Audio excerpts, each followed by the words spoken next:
स्वागत है एक बार फिर से आप सबका आपके जाने पहचाने यूट्यूब चैनल पर स्वागत है। हम कर रहे थे क्लास 12 केमिस्ट्री सॉल्यूशन चैप्टर्स के टॉपिक पर डिस्कशन। पिछले एक लेक्चर में हमने डिस्कशन किया एलिवेशन इन बॉइलिंग पॉइंट पर कि किस तरीके से नॉन वोलेटाइल सॉल्यूट को अगर आप सॉल्वेंट में मिलाते हैं तो उससे उसका वेपर प्रेशर कम हो जाता है और वेपर प्रेशर कम होने की वजह से उसका बॉइलिंग पॉइंट बढ़ जाता है। प्योर सॉल्वेंट का बॉइलिंग पॉइंट जब हम मेजर करते हैं तो उसका बॉइलिंग पॉइंट जिसमें हमने कोई सॉल्यूट नहीं मिला रखा है, कोई नॉन वोलेटाइल सॉल्यूट नहीं मिला रखा है, उसका बॉइलिंग पॉइंट दूसरे सिनेरियो में जब हमने उसमें एक नॉन वोलेटाइल सॉल्यूट ऐड कर दिया है तो उस सिनेरियो में, उस कंडीशन में, उस परिस्थिति में जब हम बॉइलिंग पॉइंट मेजर करते हैं तो वो नॉन वोलेटाइल सॉल्यूट मिलाने से बनाए गए सॉल्यूशन का जो बॉइलिंग पॉइंट होता है वो प्योर सॉल्वेंट के कंपैरिजन में ज़्यादा मिलता है। और उसके कई सारे एप्लीकेशन थे कि हम प्रेशर कुकर का इस्तेमाल क्यों करते हैं और प्रेशर कुकर में खाना जो होता है वो आसानी से क्यों पक जाता है। हम ऊपर हाई एल्टीट्यूड्स पर जाते हैं तो बॉइलिंग पॉइंट वहाँ एटमॉस्फेरिक प्रेशर वहाँ क्या हो जाता है, कम हो जाता है, तो वहाँ पर पानी जो हो जाता है वो जल्दी बॉईल कर जाता है, लेकिन खाना जो होता है वो अच्छे से नहीं बन पाता है, नहीं पकता है, क्योंकि वहाँ पर उसका पूरा रीज़न मैंने एक्सप्लेन कर दिया था कि किस तरीके से एनर्जी जो खाना बनने के लिए चाहिए होती है वो एनर्जी ज़्यादा चाहिए होती है। ज़्यादा थर्मल एनर्जी का मतलब ज़्यादा तेज़ी से अंदर केमिकल रिएक्शन हाईली स्पीड से होगी और हाईली स्पीड से होगी तो खाना जल्दी पक पाएगा, जबकि वहाँ ऊपर पानी जल्दी बॉईल कर जाता है कम ही थर्मल एनर्जी को लेकर। तो ये सारे एप्लीकेशन थे जो मैंने आपके साथ डिटेल में डिस्कस किए थे और आशा करता हूं कि आपको वो सारी एलिवेशन इन बॉइलिंग पॉइंट की कॉलिगेटिव प्रॉपर्टी जो है उसी सारी की सारी बातें आपको बहुत बेहतरीन तरीके से समझ आई होंगी और उसके न्यूमेरिकल भी आपको अच्छे से जो मैंने डिराइव कराए थे उन न्यूमेरिकल को भी आपने अच्छे से समझा होगा। आज बात करते हैं एक अगली कॉलिगेटिव प्रॉपर्टी। हाँ, वही कॉलिगेटिव प्रॉपर्टी जो डिपेंड करती है केवल और केवल net number of solute added. जो आप net number of solute add करते हैं एक पर्टिकुलर सॉल्वेंट में, कॉलिगेटिव प्रॉपर्टी केवल और केवल उसी पर डिपेंड करती है, नेचर ऑफ सोल्यूट पर डिपेंड नहीं करती है। तो आज चलिए डिस्कशन को शुरू करते हैं अगली कॉलिगेटिव प्रॉपर्टी के साथ, जो कि क्या है, depression in freezing point. Freezing point में कमी, पिछली क्या थी, बॉइलिंग पॉइंट में इंक्रीमेंट, बॉइलिंग पॉइंट में बढ़ोतरी, बॉइलिंग पॉइंट बढ़ गया था भाई, मानिए आप, बॉइलिंग पॉइंट क्या हो गया था, बढ़ गया था, और अब क्या हो जा रहा है, फ्रीजिंग पॉइंट डिक्रीज कर जा रहा है। बस यही समझना है, कनेक्टिविटी बना के रखनी। एक वेपर प्रेशर के कम होने से एक चीज बढ़ जा रही है तो एक वेपर प्रेशर के कम होने से कम हो जा रही है। बॉइलिंग पॉइंट वेपर प्रेशर के इनवर्सली प्रोपोर्शनल है और फ्रीजिंग पॉइंट वेपर प्रेशर के डायरेक्टली प्रोपोर्शनल है। पहले तो जान लेते भाई फ्रीजिंग पॉइंट है क्या। तो the temperature at which the vapour pressure of liquid state of a substance becomes equal to the vapor pressure of its solid state। कुछ नहीं समझ में आया, हम है ना समझाने के लिए भाई। वो टेम्परेचर जिस टेम्परेचर पे किसी सब्सटेंस का, हर एक सब्सटेंस हम जानते हैं कि तीनों स्टेट्स ऑफ मैटर में रह सकता है डिपेंडिंग अपॉन टेम्परेचर की कंडीशन। तो एक सब्सटेंस जो सॉलिड स्टेट में है और वही सब्सटेंस जो लिक्विड स्टेट में है, दोनों का ही कुछ वेपर होंगे, दोनों कंडीशन में, और दोनों का ही कुछ वेपर प्रेशर होगा, वेपर होंगे और कुछ वेपर प्रेशर होगा। तो जब भी किसी लिक्विड का वेपर प्रेशर उसके सॉलिड के वेपर प्रेशर के बराबर हो जाता है तो इसी टेम्परेचर पर, जिस टेम्परेचर पर ये बराबर हुए हैं, जिस टेम्परेचर पर एक दूसरे की इन्होंने बात मानी है और बराबर आए हैं, उसी टेम्परेचर को भाई क्या कहते हैं, फ्रीजिंग पॉइंट कहते हैं। क्या कहते हैं, फ्रीजिंग पॉइंट कहते हैं। उसी टेम्परेचर को जिस टेम्परेचर पर वेपर प्रेशर जो होता है सॉलिड स्टेट का, किसी सब्सटेंस के सॉलिड स्टेट का, जो लिक्विड स्टेट का वेपर प्रेशर होता है वो बराबर हो जाता है, बिकम्स इक्वल, बराबर हो जाता है to the vapour pressure of its solid state. अपने सॉलिड स्टेट के वेपर प्रेशर के बराबर जिस टेम्परेचर पर वेपर प्रेशर बराबर हो जाता है उसी टेम्परेचर को फ्रीजिंग पॉइंट कहते हैं। अब ये तो समझ में आ गया कि फ्रीजिंग पॉइंट किसको कहते हैं। अब चलिए जरा समझ लेते हैं भाई डिक्रीमेंट क्यों हो गया, क्या ऐसी चीज हो गई जो डिक्रीमेंट हो गया। चलिए अब ग्राफिकली जरा इसको समझ लिया जाए। तो जब आपने ग्राफिकली समझा तो ग्राफिकली समझने के लिए अपने पास एक वाई एक्सिस होना चाहिए और एक एक्स एक्सिस होना चाहिए। ये वेपर प्रेशर की कंडीशन है, ये वेपर प्रेशर है। यहाँ हो सकता है 1 ATM, 2 ATM, 3 ATM, 4, 5, 6, ऐसे मैंने डिवाइड कर रखे हैं, इनके डिविजन्स बना रखे हैं वेपर प्रेशर के, प्रेशर के यूनिट्स बना रखे, प्रेशर के डिविजन्स बना रखे हैं। और यहाँ पर टेम्परेचर के डिविजन्स होंगे एक्स एक्सिस पर, ये वाई एक्सिस पर। मान के चलो हमने कोई सब्सटेंस लिया, यूरिया हमने एक सब्सटेंस ले लिया जो कि हमने एक लिक्विड ले लिया, वाटर ले लिया, चलो तो वाटर ले लिया। तो मान के चलो आइस का वेपर प्रेशर किसी टेम्परेचर पर हमने लिया, ये आइस का वेपर प्रेशर इस पर्टिकुलर टेम्परेचर पर जो भी है ये टेम्परेचर, और यहाँ से हमने टेम्परेचर को डिक्रीज करना शुरू किया। जब टेम्परेचर को डिक्रीज करना शुरू किया तो उसका ग्राफ कुछ ऐसा आ गया। तो ये जो पॉइंट है प्रेशर का, ये जो पॉइंट है सॉलिड के वेपर प्रेशर का इस पर्टिकुलर टेम्परेचर के करस्पॉन्डिंग ये था, और ये है सॉलिड का। आप ध्यान रखिएगा ये सॉलिड का वेपर प्रेशर का ग्राफ है। किसी टेम्परेचर पर कुछ वेपर प्रेशर उसका रहा होगा, वहां से हमने टेम्परेचर डिक्रीज करना शुरू किया तो उसका वेपर प्रेशर भी क्या हुआ, डिक्रीज करना हो जाता है। आप जानते हैं कि टेम्परेचर का डायरेक्टली प्रोपोर्शनल होता है क्या, वेपर प्रेशर। अब इसके लिक्विड का भी वेपर प्रेशर किसी टेम्परेचर पर मान के चलिए इस टेम्परेचर पर उसका लिक्विड का वेपर प्रेशर ज्यादा होगा। तो जब उसका वेपर प्रेशर ज्यादा हो तो यहां से शुरू करते हैं उसका वेपर प्रेशर इस टेम्परेचर पर। तो जैसे जैसे हम वेपर प्रेशर टेम्परेचर डिक्रीज करेंगे वैसे वेपर प्रेशर भी डिक्रीज होगा, वेपर प्रेशर भी डिक्रीज होगा। एक टाइम आएगा ये इसको कट कर देगा। तो इसी पॉइंट पर जहां पर लिक्विड का वेपर प्रेशर, जिस टेम्परेचर पर लिक्विड का वेपर प्रेशर सॉलिड के वेपर प्रेशर के बराबर हो चुका है, इसी टेम्परेचर को ध्यान से गौर से देखिए, इसी टेम्परेचर को भाई कह देंगे हम लोग लिक्विड का फ्रीजिंग पॉइंट। प्योर लिक्विड है इसलिए T0 लगा दिया, नॉट दिखाता है प्योर फॉर्म का वेपर प्रेशर। कोई लिक्विड है, वाटर है अपना भाई, जल ही जीवन है, अपना पानी है, ठीक है। अपना पानी मतलब अपने घर में समरसेबल से हमने भाई मेहनत करके निकाला है, ठीक है। स्विच ऑन करा, मेहनत करा, पानी निकल गया, ठीक है। चलिए हमको अपने प्योर लिक्विड का जो फ्रीजिंग पॉइंट है वो मिल गया। अब हम इसी में क्या ऐड कर देते हैं, नॉन वोलेटाइल सॉल्यूट, यानी बन गया हमारे पास सॉल्यूशन।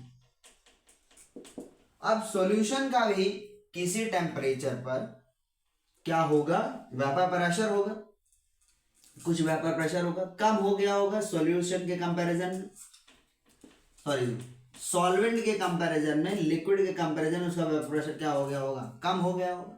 अब जब कम हो गया है तो वेपर प्रेशर उसी टेम्परेचर से हम डिक्रीज करना शुरू करेंगे, डिक्रीज करना शुरू करेंगे तो कहीं यहां जाके इसका वेपर प्रेशर क्या होगा,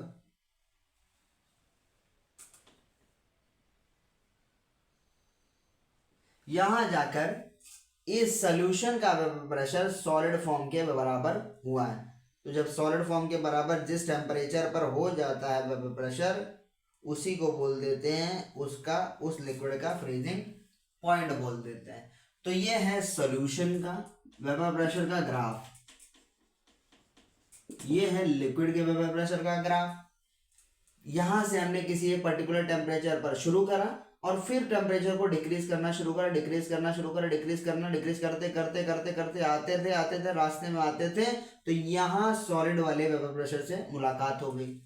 इसी तरीके से जब ये लिक्विड वाले वेपर प्रेशर में जब टेम्परेचर डिक्रीज करना शुरू करा तो वेपर प्रेशर की वैल्यू डिक्रीज करी और इसी रास्ते को पकड़ते हुए चले आई और चली आते आते इस भाई सॉलिड यहाँ, सॉलिड से यहाँ मुलाकात हो गई। सॉलिड से जिस टेम्परेचर पर मुलाकात हुई उसको लिक्विड का, प्योर लिक्विड का फ्रीजिंग पॉइंट बोल दिया, और जिस टेम्परेचर पर उसको प्योर सॉल्यूशन का फ्रीजिंग पॉइंट बोल दिया। ये प्योर सॉल्वेंट का है, प्योर सॉल्वेंट का, प्योर सॉल्वेंट का, और ये है सॉल्यूशन का।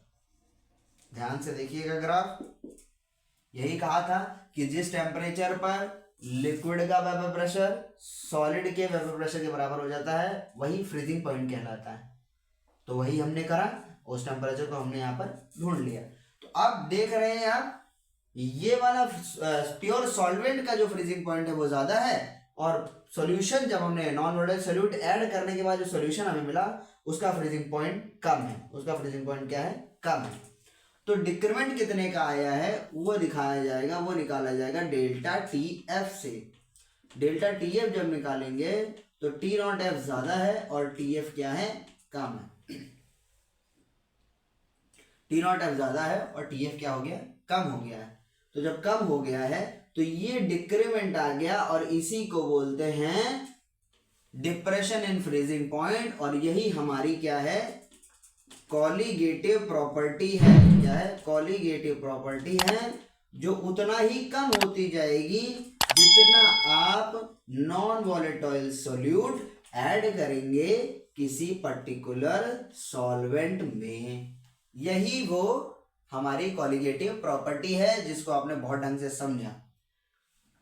ये अगर आपने स्क्रीनशॉट इसका ले लिया हो, इसको अच्छे से समझ लिया हो, तो अब मैं इस ग्राफ को हटाना चाहूंगा। ग्राफ को जब मैं हटाना चाहूंगा तो कुछ काम करना चाहूंगा। चलो हटाते नहीं, आपके लिए यही साइड में ही काम कर देते हैं।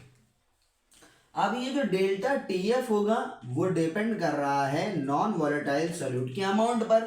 तो जैसे एलिवेशन एंड बॉइलिंग पॉइंट में अमाउंट ऑफ सॉल्यूट को हमने दिखाया था मोलैलिटी से, तो इस बार भी हम क्या शो करेंगे? मोलैलिटी ही लेंगे। क्यों लेंगे? क्योंकि मोलैलिटी ही एक ऐसी कॉन्सेंट्रेशन टर्म है जो टेम्परेचर इंडिपेंडेंट है, टेम्परेचर पर डिपेंड नहीं करती है।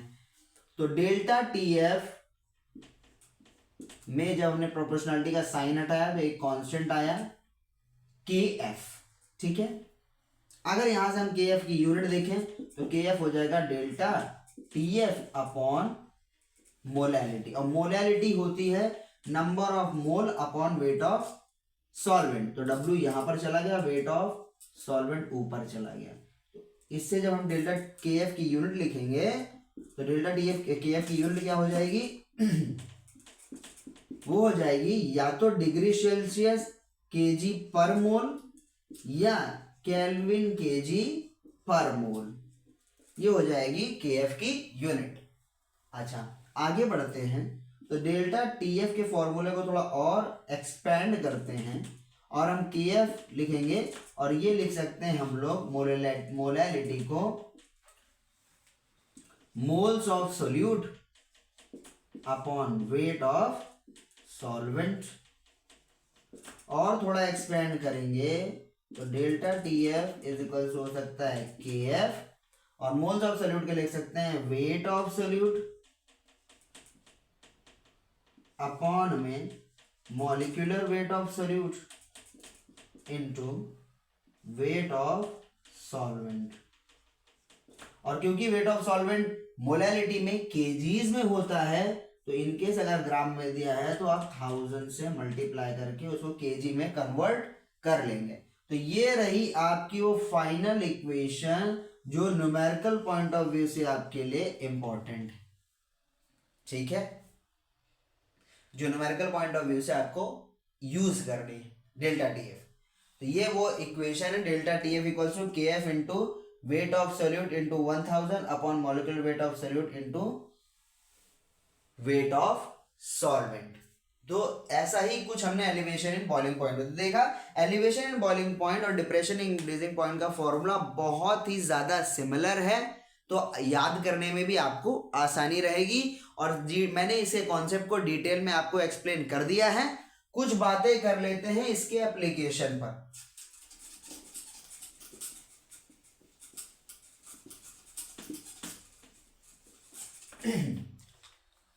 जैसे आपने देखा होगा जब आपने कैंडी खाई होगी, आइसक्रीम खाई होगी, वो जो साइकिल पर बेचने आते हैं वो अपना एक टैंक लिए रहते हैं जिसमें आइसक्रीम रहती है, तो उसको जब आप खाई होगी तो उसमें वो लोग ऐड करते हैं नमक, सॉल्ट ऐड करते हैं उसमें। अब सॉल्ट ऐड करने का रीजन समझ लीजिए। सॉल्ट जो है वो नॉन वॉलेटाइल सॉल्यूट है। क्या है? नॉन वॉलेटाइल सॉल्यूट है। अब देखिए,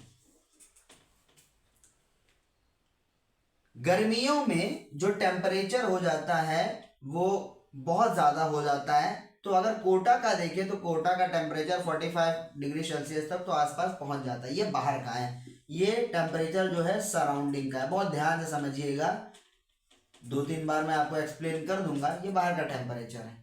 और ये कैंडी के अंदर जो रखी, यहाँ कैंडी आइसक्रीम्स रखी हुई है, यहाँ पर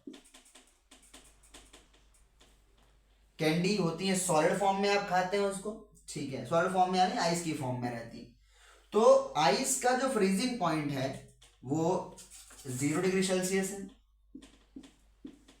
0 डिग्री सेल्सियस है। यानी 0 डिग्री सेल्सियस से यहां तक जाने में कुछ एनर्जी लेगी। अगर इतनी एनर्जी उसको मिल जाएगी, इतनी एनर्जी उसको मिल जाएगी तो वो पिघल जाएगी। पिघल जाएगी, पिघल जाएगी कि नहीं पिघल जाएगी? ठीक है। अब आपने नॉन वॉलेटाइल सॉल्यूट जब ऐड किया, नॉन वॉलेटाइल सॉल्यूट जब ऐड किया, टाइल सॉल्यूट जब ऐड किया, जब ऐड किया नॉन वॉलेटाइल सॉल्यूट, तो क्या हो गया? नॉन वॉलेटाइल सॉल्यूट ऐड करने से इसमें क्या हुआ? इसका फ्रीजिंग पॉइंट 0 डिग्री सेल्सियस से मान के चलिए घट गया और हो गया -5 degree Celsius.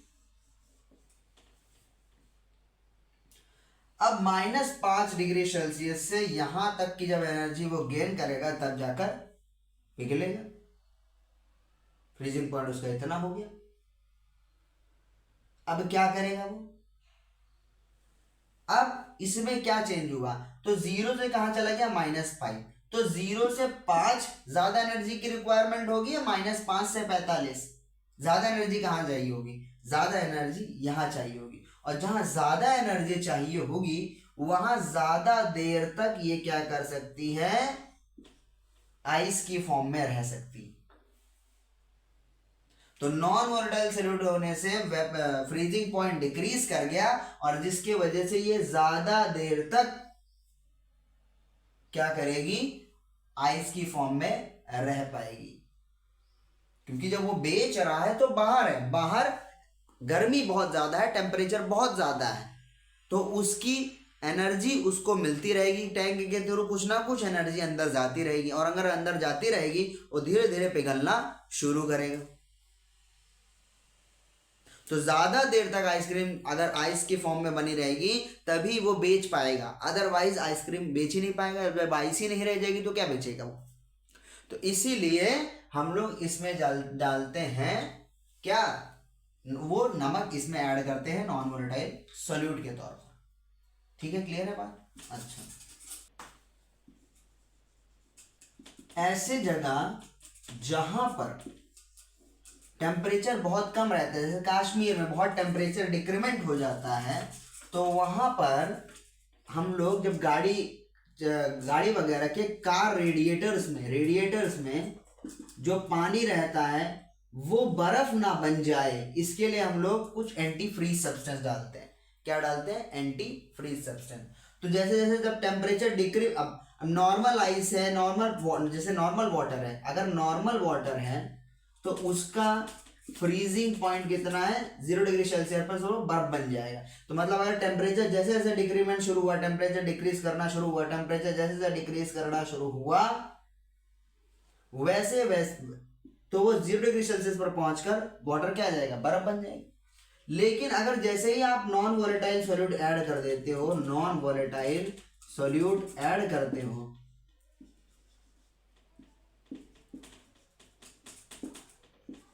Non volatile solute add आपने कर दिया, जब नॉन वोलेटाइल सॉल्यूट ऐड किया तो मान के चलो उसका फ्रीजिंग पॉइंट घटकर कितना हो गया? -8 डिग्री सेल्सियस।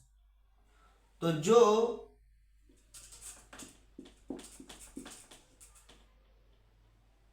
25 डिग्री सेल्सियस से एनर्जी छोड़ते हुए आ था ना 0 डिग्री सेल्सियस पर ही बर्फ बन जा रहा था। अब वो कुछ और देर तक क्या रहेगा, लिक्विड फॉर्म में रहेगा, क्योंकि 25 डिग्री से -8 डिग्री सेल्सियस और 25 डिग्री से 0 डिग्री सेल्सियस पहुंचने में ज्यादा टाइम किसमें लगेगा, इसमें लगेगा। और अगर ज्यादा एनर्जी इसमें लूज उसको करनी पड़ेगी तो ज्यादा देर तक वो लिक्विड फॉर्म में रह सकता है। तो अगर ज्यादा देर तक लिक्विड फॉर्म में रह सकता है तो हमारी कार जो हो सकती है वो हम चला सकते हैं, नहीं तो पानी बर्फ बन जाएगा। और अगर बर्फ बन गया तो फिर कार रेडिएटर्स काम करना बंद कर देंगे, उसकी वजह से कार चल नहीं पाएगी। तो ऐसे रीजन जहां पर बहुत ज्यादा कोल्ड कंडीशन होती है, टेम्परेचर बहुत ज्यादा डिक्रीमेंट हो जाता है, वहां पर कार रेडिएटर्स में भरे गए जो वाटर होता है वो बर्फ ना बन जाए, वो देर तक लिक्विड फॉर्म में ही रहे, इसलिए उसका फ्रीजिंग पॉइंट डिक्रीज करना पड़ता है, 0 से -8 ले जाना पड़ता है, ताकि अब अगर टेम्परेचर डिक्रीमेंट हो तो उसका फ्रीज पॉइंट 0 नहीं रह गया है, अब 0 के बाद -8 तक जाना पड़ेगा, तब जाके वो क्या हो पाएगा, बर्फ बन पाएगा। इसलिए उसमें हम ऐड करते हैं antifreeze substance, ethylene glycol जिसको बोलते हैं, वो हम ऐड करते हैं, इथाइलिन ग्लाइकॉल।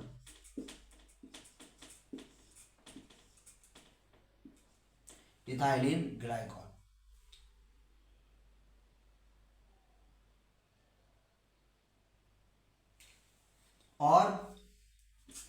और है इसका जो है एप्लीकेशन एक और है कि जैसे कश्मीर के रोड्स पर जहां पर कोल्ड कंडीशन होती है वहां रोड्स पर अक्सर क्या हो जाती है, आइस जम जाती है, आइस,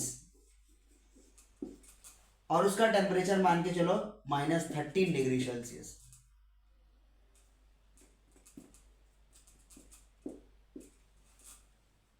तो अगर आइस जिसका फ्रीजिंग पॉइंट है, जिसपे यह मेल्ट करती है 0 डिग्री सेल्सियस पर मेल्ट करना शुरू हो जाती है, तो अगर नॉर्मल आइस होगी तो वो 0 डिग्री सेल्सियस पर मेल्ट होगी, तब इस, और जब अगर बर्फबारी हो गई है रोड पे तो यहां से आना जाना क्या हो जाएगा, कोई भी व्हीकल यहां से आ जा नहीं पाएगी, क्योंकि बर्फ है, कौन सी आ जाएगी, कौन सी आएगी, कौन सी जाएगी, जब बर्फ है भाई तो रोड पर कैसे गाड़ी आ जा पाएंगी, नहीं जा पाएंगी।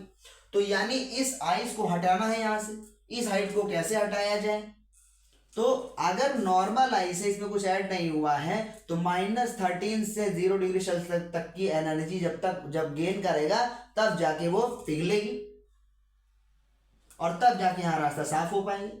लेकिन अगर हम इसमें नॉन वॉलेटाइल सोल्यूट ऐड कर दें, नॉन वॉलेटाइल सोल्यूट ऐड कर दें, तो इसका जो फ्रीजिंग पॉइंट है वो 0 डिग्री सेल्सियस से घट के -8 डिग्री सेल्सियस भी हो सकता है। जितना नॉन वॉलेटाइल सोल्यूट ऐड करेंगे उतना हम डिक्रीज कर सकते हैं, -8 से और ले जा सकते हैं और डिक्रीमेंट कर सकते हैं, क्योंकि डिप्रेशन इन फ्रीजिंग पॉइंट जो होता है वो एक कॉलिगेटिव प्रॉपर्टी है, जितना, और वो डिपेंड करती है नेट नंबर ऑफ सोल्यूट पे, अमाउंट ऑफ सोल्यूट पे। जितना नॉन वॉलेटाइल सोल्यूट ऐड करेंगे उतना फ्रीजिंग पॉइंट आप डिक्रीज कर सकते हैं। तो जब -13 से लेकर 0 डिग्री सेल्सियस तक जा रहा था तब जाकर पिघल जा रही थी, वो अब उसको -13 से बस -8 तक जाना है, तो यहां से यहां तक का गैप कम है, यहां से यहां तक का गैप ज्यादा है, तो यहां ज्यादा एनर्जी गेन करनी पड़ेगी, यहां कम एनर्जी गेन करनी पड़ेगी। जब यहां कम एनर्जी गेन करनी पड़ेगी तो यहां पर आइस जो है वो जल्दी पिघल जाएगी और रास्ता जल्दी साफ हो जाएगा। तो ये कुछ एप्लीकेशन है कि हम डिप्रेशन ऑफ फ्रीजिंग पॉइंट का या नॉन वॉलेटाइल सोल्यूट का अलग अलग रीजन्स में डिपेंडिंग अपॉन के सराउंडिंग की कंडीशन कैसी है और हमारे लिए हमारा जो सिस्टम है वो कैसा है, उसका नेचर कैसा है, और उसको अगर उससे हमें अगर यूजफुल वर्क लेना है तो हम इस पर्टिकुलर प्रॉपर्टी, कॉलिगेटिव प्रॉपर्टी का यूज कर सकते हैं और उसमें नॉन वोलेटाइल सोल्यूट ऐड करके उसका फ्रीजिंग पॉइंट डिक्रीज कर सकते हैं, और फ्रीजिंग पॉइंट डिक्रीज करने के बाद हम अपना डिजायर्ड वर्क को फुलफिल कर सकते हैं। तो ये सारी बातें रही depression of in freezing point की, कि किस तरीके से नॉन वोलेटाइल सोल्यूट को ऐड करने पर एक पर्टिकुलर सब्सटेंस का जो फ्रीजिंग पॉइंट होता है वो डिक्रीज कर जाता है, और उसके अलग अलग एप्लीकेशन हो सकते हैं। तो वीडियो अगर अच्छा लगा हो तो प्लीज़ उसको लाइक करें, शेयर करें। चैनल पर आज आप नए हो तो उसको सब्सक्राइब करें और बेल आइकन को प्रेस करना ना भूलें, ताकि ऐसे ही इंफॉर्मेटिव वीडियो, ऐसे ही कॉन्सेप्चुअल वीडियो, ऐसी ही डाउट क्लियरेंस वीडियो आप तक सबसे पहले पहुंचे और आप उससे सबसे पहले आप उसका फ़ायदा ले पाएँ और अपनी एग्ज़ाम की प्रिपरेशन को और मजबूत बना पाएँ। तो इसीलिए सपोर्ट करिए, चैनल को सब्सक्राइब करिए, कमेंट करिए कि कौन से और टॉपिक्स पर आपको वीडियो, ऐसे ही इंफॉर्मेटिव वीडियो चाहिए, ऐसी डाउट क्लियरेंस वीडियो चाहिए, ऐसी डिटेल्ड कॉन्सेप्ट को बताने वाली वीडियो चाहिए जो आपकी बोर्ड के एग्जाम को और आपके कॉम्पिटिटिव एग्जाम को और हेल्पफुल बनाए और आसान बनाए। तो तब तक के लिए, अगली वीडियो तक के लिए, इस पर नेक्स्ट वीडियो आने वाली है। बस 2-3 लेक्चर में ये जो टॉपिक है, चैप्टर है, वो कंप्लीट हो जाने वाला है। इसके बाद हम नया लेक्चर शुरू करेंगे। आप बता सकते हैं कमेंट बॉक्स में कौन सा नया लेक्चर हम शुरू करें। ओके, तब तक के लिए stay tuned with the channel, keep supporting the channel. Thanks for watching.